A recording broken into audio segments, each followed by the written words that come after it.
when you're dealing with relationships and you're dealing with people, because you got a lot of people, oh, I want a girl like this, or I want my girl to look like this, or I want, and even women, I want my man to make this a certain amount of money and this, that, and the third.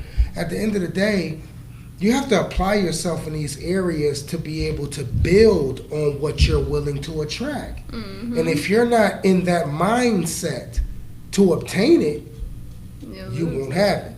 So I totally get it when you sit and you say to me that there are women wishing, wanting, and I'm just saying the interpretation of what you said. You may have not said it in that sense, mm-hmm. but the wishing and the wanting and this, that, and the third, and it goes both ways, men and women, wishing and wanting.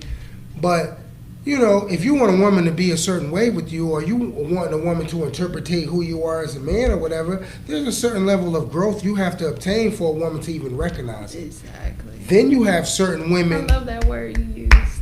What? Growth. Growth. That is so true. Because it's real. Yes. A lot of times, the most beautiful woman in the world, right? Shout out to the women who understand what I'm about to say. The most beautiful thing, or the most beautiful woman in the world, to me, and I'm only speaking for me, mm-hmm. is a woman that can recognize growth. You see what I'm saying? Mm-hmm. Because how can you grow together if you don't understand that person is planting a seed and he's watering the plant? Mm-hmm. You see what I'm saying? Because I think a lot of women walk into relationships with this certain expectation of what they want and how they want things to be. But and I hate when guys say, "Well, what you bring to the table?" Shout out to the niggas who bring, what you bring to the table. Nobody has not ever asked me that, and they better not. For real? How would you ask me that? Well, you know what? You got to remember, some guys are probably not going to ask you that because they don't have a table or nothing to bring.